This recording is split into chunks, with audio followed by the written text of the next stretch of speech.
Hello, dear friends, and welcome to Friday. We made it. It is the Friday edition of the first week of the daily Shakespeare's Coffee Breaks. The first time we've gone all week, in quite a few months now. Yeah, I think it's been since May or June since we've done that. But welcome. You are here and I am here. Whether you are watching it after 3:05 p.m. or you're watching with me live, welcome. Cheers, friends. We've made it. We made it to Friday. I am your friendly neighborhood Shakespeare, and I am on my coffee break. And I'm going to have a nice sip right now. Oh, that's a good noisy slurp. Let's get even closer to the microphone. It's just good internet audio. I don't care who you are. But welcome, friends. Welcome. Susan Hill is watching the show, and she says, "And so the day of Shakespeare begins." You are not wrong, Susan. There is so much happening today. We have Shakespeare's Coffee Break right now. We have, at 5:35, Shakespeare's Shameless Self-Promotion Happy Hour. At 6:30, the red carpet premiere of Shakespeare Reviews, the brand new show I'm doing with Andrew McKee, the Irish Bard. And at 7 p.m, we actually get to watch that show over on Life's Affair on their channel. So it's going to be an amazing afternoon and evening, and I hope you join me for all of it. Special thanks to the Jackdaws for providing the music for this show. Please go find them on facebook.com/thejackdaws or follow them on Instagram. They are pretty freaking hilarious over there. But it is a good day in the world, and I'm assuming it's a good day in the world because I frankly don't know. I've actually made a concerted effort to not read or listen to any of the news today. So as far as I know, it's a pretty good day. Sun is actually shining outside. There is little to no haze from the West Coast fires, and my thoughts and well wishes are with everyone out there. But it is a glorious day. Oh my goodness, my old English teacher is watching the show, Mr. Rappaport. He is with his mum in NYC. Glad to be with you. Glad to have you here, sir. Well done. Mr. Rappaport was my 10th grade English teacher and one of the more influential people on my life. He was an absolute wonderful figure and just a wonderful wit, and I actually got to work with him later. Both of us as performers, first doing, I believe it was Fiddler on the Roof in 2001, and just some wonderful other shows as well. Oh, we did Beau Jest together, a bunch of fun, silly shows. And he's just a wonderful teacher, a terrific actor, and a great man. And how am I celebrating Rosh Hashanah? I will tell you, as the world's worst practicing Catholic, I was raised Catholic, and many Jewish family members. We are, as my grandmother likes to say, Jew-ish. We are celebrating by just trying to live our best life today. So Lashana Tova to everyone out there. Happy Jewish New Year. I think it's 5178 for my people's calendar, but give or take 100 years. But no, I'm the world's worst religious person for all holidays. I think the only one I ever get really excited about is Halloween. But we are celebrating with all of our various shows here today that we're doing. What is it? 4 shows today, and then my wife and I, off-screen wife, we are having a wonderful game night tonight. Social distance, of course, but via Zoom, I believe we're doing it. And then we're going to be playing with our friends on the Switch and games that we've downloaded to our various devices. And just really enjoying, friendship and fellowship, and which honestly is how the New Year, whenever you do it, whether it's the Asian New Year in January and February, whether it is the traditional Gregorian calendar New Year, January 1st, whether it is Rosh Hashanah, You should always celebrate it by trying to live your best life and do unto others for the love of God, people. Mr. Rappaport, he is saying he was a wonderful figure on my life. It's all good to me. And he says he is overwhelmed. Well, I hope you are having a wonderful day, Mr. Rappaport, down there. We're going to be silly here today. But today, you know what? This is going to be a bit of a preview for today, for the rest of today's activities and events, because I have things to promote. I am a shameless self-promoter, people, as is evidenced by the title of my Friday afternoon show, the Shameless Self-Promotion Happy Hour. And look at these wonderful faces all right here. Oh my goodness. These are some good-looking people. Oh my goodness. On the Shameless Self-Promotion Happy Hour today, and let me take down so you can see everything. We have Andrew McKee, the Irish bard, my partner for Shakespeare Reviews. We have Paolo Garbonzo, who I work with on Nat 21 Adventures. We have Claire Bohannock and TJ Reisner of the Zenith Players, who I work with on a frequent and consistent basis. They have their 50th quarantine show happening tomorrow night at 7 p.m. We have Jade DeVere from Inside the Drag Closet. I'll be appearing on her show next week, but also just a friend of mine going back nearly 20 years at this point. We've worked together for quite a few of them. We have Gwendolyn from The Gwendolyn Show, a new friend I made during this quarantine process, because that is one thing that all of this has actually been good for, meeting new and talented, wonderful people. And they're all going to be with me, and that's one of my favorite photos from the Louisiana Renaissance Festival.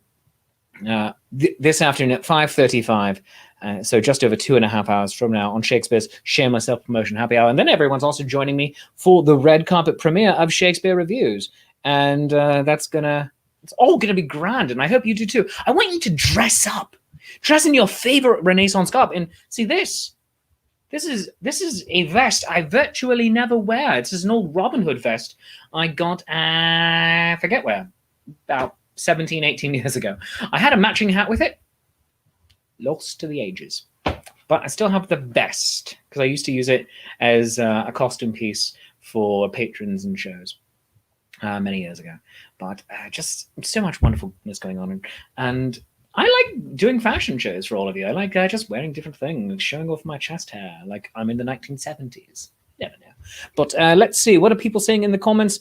Susan Hill saying, those are all some of her favorite people. Oh, they should be. They are all wondrous, wondrous performers. Mr. Rappaport is saying, thank you, young Will. I'm pushing 40, and you can say, thank you, young Will. Thank you, sir. How much money do I owe you? Go on. All right. Well, it's going to be a wonderful day. And you know what, friends? I want to talk about one of my favorite topics in all the world. All the world.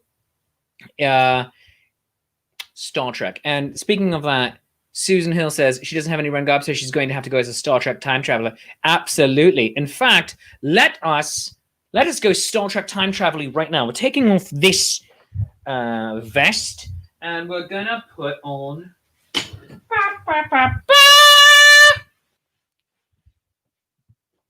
cardigan. Yes, friends.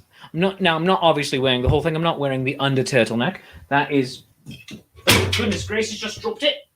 Right here, complete with captain's rank pips on, because I am Captain Shakespeare. That's right. I didn't go to 4 years of Shakespeare Academy to be called master. That's right.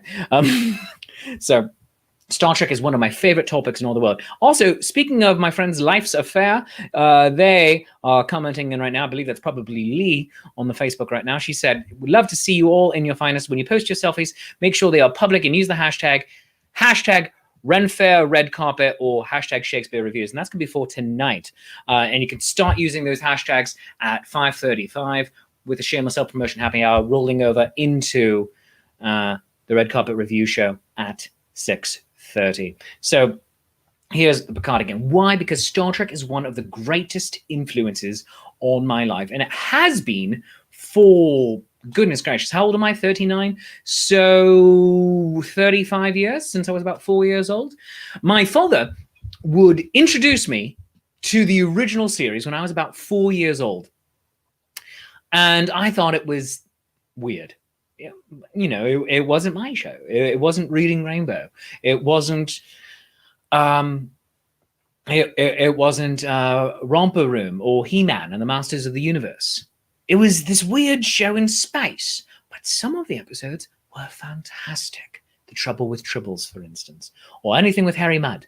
And what it did was also start to show just a small kid how to properly be, how to live a good life, how to be a proper person in the universe, how, among other things, not to be racist, how to be accepting of everyone, and no matter where they are in the societal structure, where they are in their abilities, where they are, accept them and know that everyone has something to contribute. And so Star Trek is one of the greatest influences on my life. I'm not saying Shakespeare, you were just talking about the Harry Potter universe the other day for a lot of the same reasons. That is true. Moving away from that a little bit, we're going to focus on, my Thursday night show is called Talking Trek, which is going to re-debut in 2 weeks, 2 weeks from yesterday, with a new format and a new cast. But Star Trek is such a wonderful thing because it shows us the possibilities of what can be, even when reality around you does not reflect that. Star Trek is wonderful and great, and it gives such wonderful adventure stories. And sometimes it downright sucks, as everything with a 50-plus year history and reputation tends to do. Some elements of it are not that great. Some parts of it, especially from the 1960s and 1980s, are incredibly regressive. But then other parts, also, especially from the 1960s, incredibly progressive, showing what we can do when we really want to be our best versions of ourselves. Star Trek is wonderful and great, and it is a huge portion of my life. So if you have a favorite Star Trek episode, let me know what it is. If you have a favorite concept from Star Trek, put it into the comments. If you have a favorite sci-fi writer who is not even directly related to Star Trek, let's talk about it. I mean, other personal favorites include Isaac Asimov with his I, Robot series and Foundation. You have, Octavia Butler, which is a wonderful science fiction writer. You have Greg Bear. You have David Mack and Peter David, the Davids, who are wonderful writers both within the Star Trek universe and outside of it. For instance, David Mack is a contributing advisor on Lower Decks and the upcoming Star Trek Prodigy. And Peter David is, they both write Star Trek novels. Peter David created Professor Hulk, who you saw in the Marvel Universe for Endgame. So just wonderful sci-fi, wonderful writers, and just wonderful things that allow us to see who we can be, the possibilities, as Q put it in the final episode of Star Trek The Next Generation, of existence, imagining what's out there, that undiscovered country from whose bourne no traveler returns. So Mr. Rappaport says he may take a trek with me sometime. Tonight won't do, but absolutely sometime soon. Ray Bradbury is his favorite. Ray Bradbury with the Martian Chronicles and Fahrenheit 451. Goodness gracious, something wicked this way comes. I tell you by the pricking of my thumb. Ray Bradbury, so incredibly influential, passed only just a few years ago. He helped redefine that science fiction can be dark. We can look into the darker elements of our souls and not just forward thinking, but serve as cautionary tales. That's what science fiction can do and be. Bradbury, absolutely brilliant. Wonderful call, Mr. Rappaport. I would also include, goodness gracious, Shirley Jackson with The Lottery. Some people say it's not science fiction. I disagree. I think it very much is a sci-fi story. Oh my goodness, the other foot from Martian Chronicles. Oh my goodness gracious. Oh yes, we did cover that in class. I feel like my, especially since I'm blanking a little bit on it, I mean, 20 years ago, but I feel that I probably only got a B when talking about that. Oh goodness gracious. So Star Trek is just absolutely wonderful. And you have everything. You have adventure, you have philosophical discussion, you have silly stories. For instance, Troubles with Tribbles, or again, anything dealing with Harry Mudd. You have great Shakespearean heartbreak and saga, especially when you get into anything dealing with the Klingons in Next Generation or Deep Space Nine. You have Gene Roddenberry's original concept of Wagon Train to the Stars, most especially with Star Trek Voyager. When you're in Voyager and you're 75 years from home, you are a trailblazer. You are out there really just trying to live your life. It's about survival, but about leaving the best version of you with everyone that you come across. So Star Trek is great. I'm going to pause for a moment, though, and pay some bills, friends, because today's show is, of course, brought to you by the good people at Hill Storage and Rigging Company. Hill Storage and Rigging Company in Middletown, Pennsylvania.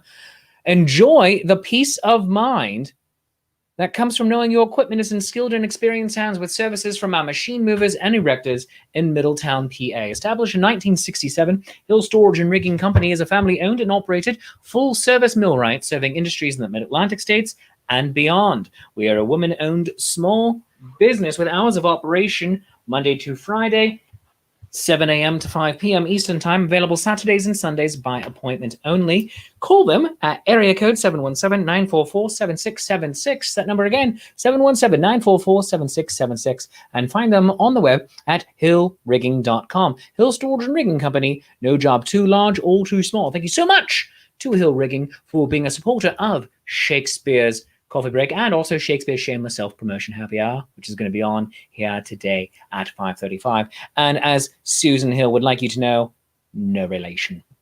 Yes, now if you would like to become a supporter, a sponsor of Shakespeare's Coffee Break, just send me an email to shakespeare@shakespeareapproves.com. Then we can talk about what you would like to do, what your budgets are, etc., and how often you would want ads to be made. And while you're there, make sure that you just go in and like me on all the things. I want you to go in and like me for this show. Facebook.com/Shakespeare's Coffee Break. Just go plug it in right now. Give it a like. Give it a follow. Go follow the main page, Shakespeare Approves. Facebook.com/Shakespeare Approves. Go to YouTube. And if you're not already watching it, and go like and subscribe on YouTube, youtube.com/Shakespeare Approves. And then also I'm on Instagram. I am on Twitter. And my friends, the Zenith Players, who I share a lot of resources with, go give them some love as well. Facebook.com/Zenith Players and zenithplayers.com. While you're there, click on their highly attractive donation button. So Mr. Rappaport is also weighing in on the Star Trek conversation. He says, sci-fi with themes and messages. Vonnegut too, of course, with, goodness gracious, just lost the title of it, but where he's jumping back and forward through time. Slaughterhouse-Five. He says, and The Tempest inspired so many sci-fi writers and screenwriters as well. Yes, Shakespeare and sci-fi. Easy for me to say. Shakespeare and sci-fi. Specifically Shakespeare and Star Trek crossover a lot, but also look no further than Forbidden Planet. He says, The Tempest inspired? Yes, because it's people being marooned out there in the great unknown. The Tempest, it's people shipwrecked on an island, and there's a wizard controlling everything. And in Forbidden Planet, you're in space. And people marooned on a planet that they've never seen before. And there's a robot serving as a little bit of Caliban, a little bit of Ariel, who served as the basis, actually the original model body for the robot. This was Robbie the Robot on Lost in Space, which is based on Swiss Family Robinson, which is based on The Tempest. So it's just this crazy, vicious circle that keeps going around and around and around and around. It's just one of, if you like Doctor Who, guess what? You are a tangential fan of Star Trek. Doctor Who owes so much of what it is to Star Trek, and up to and including dropping specific mentions of it into its canon. And Star Trek itself has become incredibly self-referential as well. Look no further than the new show Lower Decks, which I am a huge fan of, by the by. So just so much to love about it. And I see there's more of you watching than just Mr. Rappaport and Susan. So let me know what you like. Let me know your favorite parts. Is it because of the Prime Directive? Is it because of the technology, warp drive, or the original communicators giving a design concept for flip phones once we got cell phone technology? Is it because of phasers, less lethal weaponry that can just stun you, giving concept to the stun gun? Is it just a future that is largely devoid of want, and everyone is now able to have the freedom to pursue their own personal excellence? Let me know what you like. I mean, it's really good. Mr. Rappaport, who has been talking very chatty with us, he is leaving the show right now. He says, a boy needs his mother and vice versa. And he did love Robbie the robot, by the way. Just had his own little Robbie as well. So well done. My best to your mother, Mr. Rapp. Cheers. Lashana Tova to you, sir. And to your good mum. And it's just us now. So I'm going to have another sip of this coffee.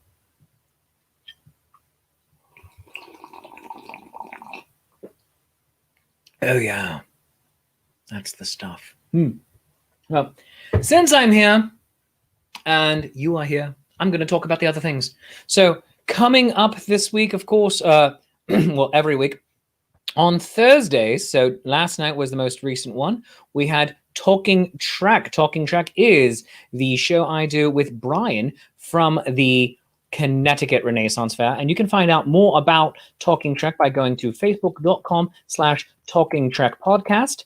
And when you're over there, please go give our YouTube page a like. When we hit 100 subscriptions, then we can actually give a much better URL for it.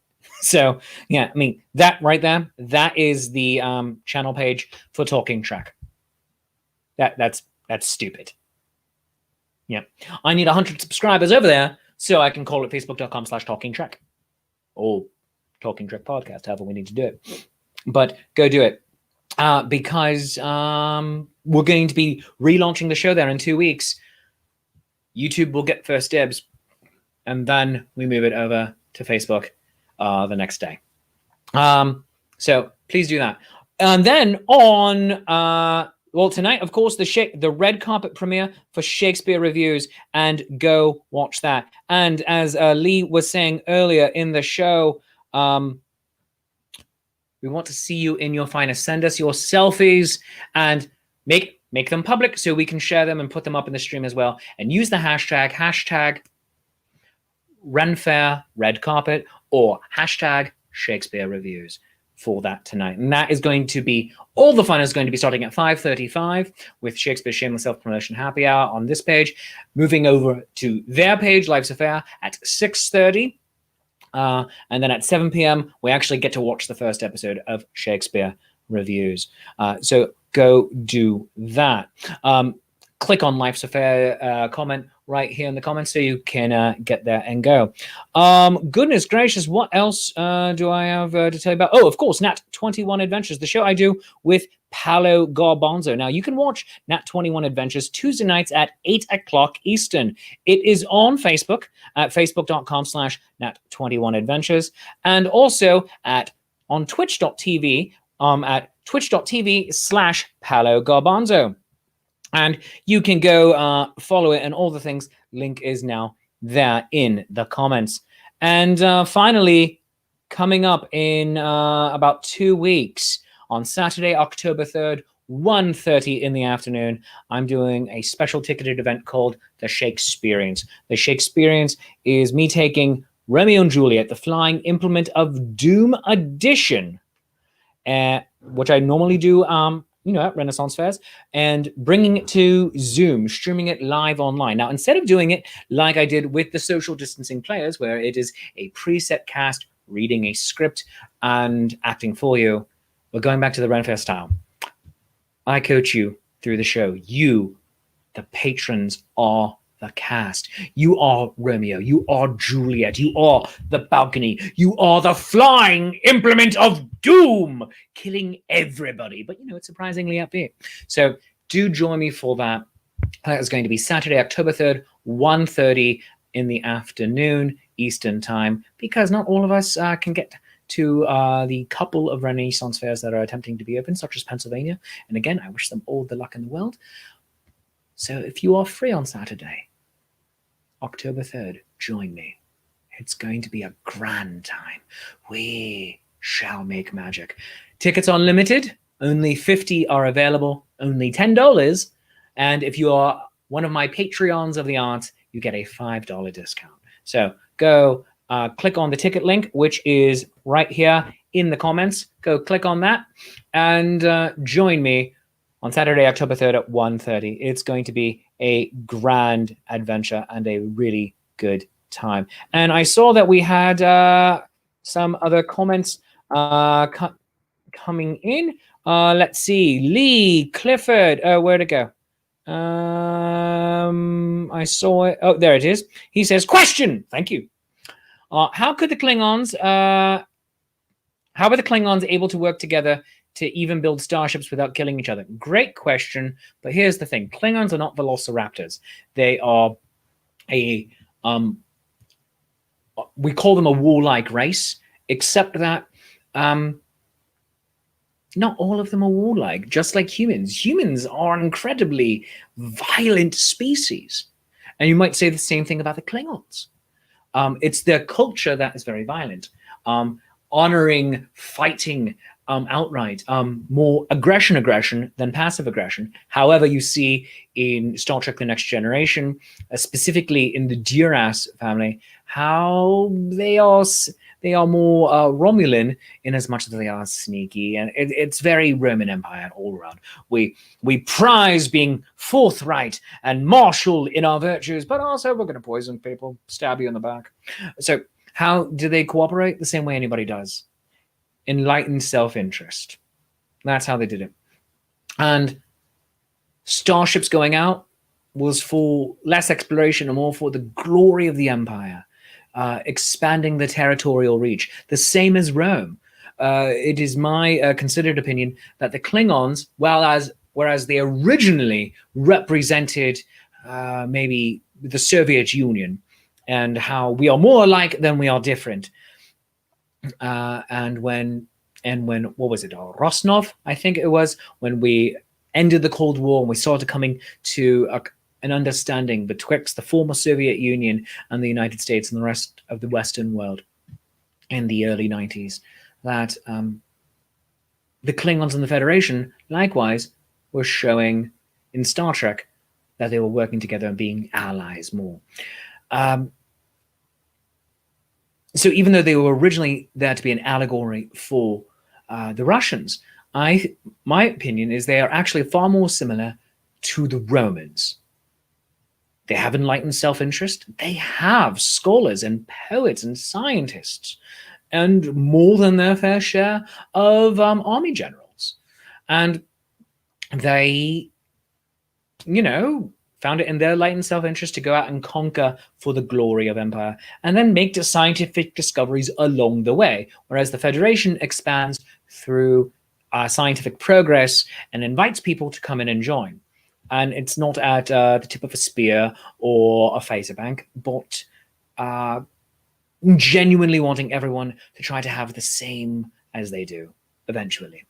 Lots of problems with it. Prime Directive gets really messy, but that is my overall feeling. That is a wonderful question, Lee, and a great way to end the show today. So friends, so many things to go on. I was telling you all about everything coming up. But also, if you would like to become a Patreon of the arts and support me just on a monthly basis, please go to patreon.com/Shakespeare. That is patreon.com/Shakespeare and become a Patreon of the arts.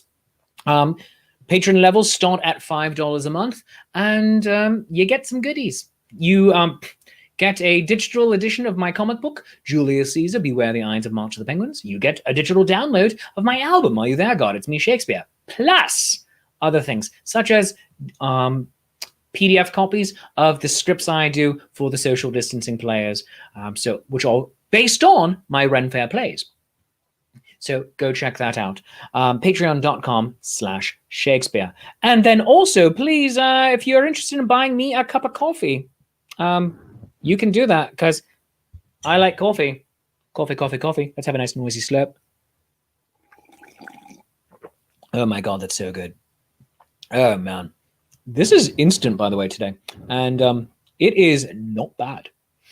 So buy me a cup of coffee. Go to coffee.com/Shakespeare. That's ko-fi.com/Shakespeare. And for $5, I will send you a digital copy of Julius Caesar, Beware the Ides of March of the Penguins. For $7, you'll get a copy of Are You There, God? It's Me, Shakespeare. And for $20, I will write you a sonnet. Let me know what you want me to write you a sonnet about. Otherwise, I'm just going to make it up. I'm just going to be like, this seems fun, and send it off to you. So please go do that. It is a great way to support your friendly neighborhood Shakespeare if you feel that my work is worth being supported.